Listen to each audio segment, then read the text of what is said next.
आधे से आधे तो चले गए, अब जो बचे हैं वो भी चले जाएंगे 27 में। हम लूटे तो वो है कारोबार, और दूसरा लूटे तो वो है वही लूट। संभल में ई रिक्शा चलाने वाला ये मुस्लिम निकला योगी का चाहने वाला। आदमी डरता है कि मेरा हल्का सा भी नाम आ गया तो पीछे की सब खुद जाएगी। बीच सड़क की रिक्शा रोक, बर्क परिवार की खोली पोल। तो यही तो सबसे बड़ा नुकसान है सर, यही तो सबसे बड़ा नुकसान था। वो लोग सोच रहे थे हम वो है राजाओं वाली हुकूमत चल रही थी यहाँ पे पहले। न मौलाना से डरा न उनके फतवे से डरा, संभल की बता दी सारी सच्चाई। गुंडागर्दी होती थी, रिक्शे वालों को मारते थे, गरीब की कोई इज्जत नहीं थी। तो लोग अब जो है गरीब की इज्जत है कम से कम यहाँ पे। और एक रिक्शा चालक हमारे साथ हैं जो संभल के ही रहने वाले हैं। इनसे बातचीत करते हैं कि आखिरकार इनके क्या विचार हैं संभल को लेकर। क्या नाम है जी आपका? जी मोहम्मद इकराम। मोहम्मद इकरम जी। इकरम भाई, संभल में क्या बदला? संभल में काफ़ी कुछ बदल गया सर। कैसे? जैसे कि गुंडागर्दी होती थी, रिक्शे वालों को मारते थे, गरीब की कोई इज्जत नहीं थी। तो लोग अब जो है गरीब की इज्जत है कम से कम यहाँ पे। तो मारने वाले कौन लोग थे? वो वही दबंग लोग थे जिनकी चलती थी पहले सरकार में। हर दूसरा आदमी प्रधानमंत्री था पहले।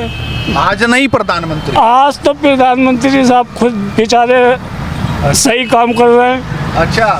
तो आलतू फालतू का तो चक्कर ही खत्म हो गया सब। फालतू फालतू चक्कर खत्म। जी। तो चलती किसकी थी? यहाँ तो लगभग एक ही राजनीतिक दल का जो है दबदबा रहा। तो यही तो सबसे बड़ा नुकसान है सर, यही तो सबसे बड़ा नुकसान था। वो लोग सोच रहे थे हम वो है राजाओं वाली हुकूमत चल रही थी यहाँ पे पहले। राजाओं वाली हुकूमत चल रही थी जी। बर्क साहब थे, अब नहीं है जी। तो उनका तो राज चला यहाँ दबा के। उन्होंने क्या गरीब को नहीं देखा? वो तो आप ही लोगों ने तो उन्हें वोट देकर सांसद बनाया है इतने सालों तक। वोट तो वही है, जब एक सांसद है उसकी चल रही है तो उसी को वोट दिया जाएगा। बड़े बूढ़े सब वोट देते थे उन्हें, अब कौन है? अब कोई नहीं देना चाहता उन्हें वोट। अब भी तो उन्हीं के परिवार से हैं, उन्हीं के पोते हैं।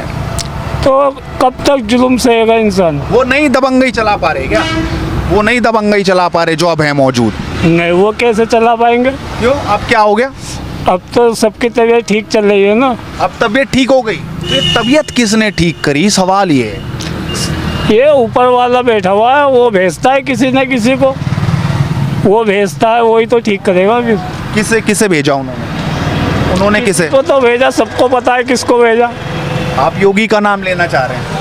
योगी जी का नाम क्या लेना है, सबको पता है, हर आदमी को पता है। आप ईमानदारी से बताएं, योगी जी ने जो किया वो सही किया क्या गलत हो रहा है? सही है, 90% तो सही हो रहा है। 90% सही हो रहा है। लोग कह रहे हैं भाई बहुत गलत कर दिया, ऐसा नहीं होना चाहिए था यहाँ पे। ये कब्रिस्तान खत्म होते जा रहा है, कब्रिस्तान पे कब्जा भी तो मुसलमान ही कर रहा है। अच्छा। बताइए, कब्रिस्तान खेड़े के चौराहे के खत्म हो गए पूरे। अच्छा। वो वर्क साहब ने उसकी पे मार्केट बनवा दी। हाँ। तो कुछ आंखों पे मतलब हम लूटे तो वो है कारोबार, और दूसरा लूटे तो वो है वही लूट। अच्छा, तो ये सिस्टम है। मतलब वो लूट रहे थे तो कारोबार था, और कोई कर रहा था तो वो लूट थी। लेकिन अब क्या देख रहे हैं संभल में, जहाँ दंगे होते थे, जहाँ परिक्रमाएं नहीं होती थी, एक धर्म अपनी आस्था से यहाँ पर कुछ आयोजन नहीं कर सकता था, अब तो कोई रोक टोक नहीं। अभी मैंने देखा जो 46 सालों बाद 24 कोसी यात्रा निकली, तो आपको लगता है अब सब धर्म जो है यहाँ मिलजुल कर रह रहे हैं? हाँ, सब धर्म तो पहले से ही मिलजुल के रहते हैं, लेकिन जब इन लोगों को जरूरत पड़ती थी जब ही आग लगा दिया करते थे। अच्छा, अपने लाभ के लिए आग लगता था, संभल को जलाया जाता था। अब हिम्मत रही किसी में कि नहीं? अब नहीं है किसी में हिम्मत। अब कौन जलाएगा? सोच से भी परे है। सोच से भी परे है। आदमी डरता है कि मेरा हल्का सा भी नाम आ गया तो पीछे की सब खुद जाएगी। तो गुंडे गए यहाँ से कि अभी हैं? आधे से आधे तो चले गए, अब जो बचे हैं वो भी चले जाएंगे 27 में। अच्छा 27 में चले जाएंगे। आप तो अभी 27 पे नजर है। ये तो बीजेपी सही काम कर रही, योगी आदित्यनाथ सही कर रहे हैं, सही काम कर रहे हैं। बिना भेदभाव। मतलब थोड़ा सा तो है भेदभाव, थोड़ा सा तो चल ही रहा है। हाँ। थोड़ा सा तो है मगर चूड़ी टाइट, ये कुछ डायलॉग उनके गलत हैं। बाद अगर काम उनका सही है तो बोलते हैं डेंटिंग पेंटिंग कर दी। तो डेंटिंग पेंटिंग तो सबकी होनी चाहिए ना, दोनों पक्षों की होनी चाहिए। अभी एक पक्ष जो है वो जिंदा रह जाएगा, फिर वो आगे जाके वो परेशान करेगा। दोनों की बराबर एकदम सबकी डेंटिंग पेंटिंग सबकी होनी चाहिए, कोई नहीं बचे। कोई नहीं बचना चाहिए। तो ये इकरम भाई थे जिन्होंने कहा डेंटिंग पेंटिंग सबकी चलनी चाहिए, कोई बचना नहीं चाहिए। और संभल में बदल रहा है, बदलाव आ रहा है। शादी का किचन महके जहां, गोल्डी किचन किंग मसाले हो वहां। गोल्डी लाई है फ्रेश लॉक टेक्नोलॉजी जो रखे मसालों को हर समय फ्रेश।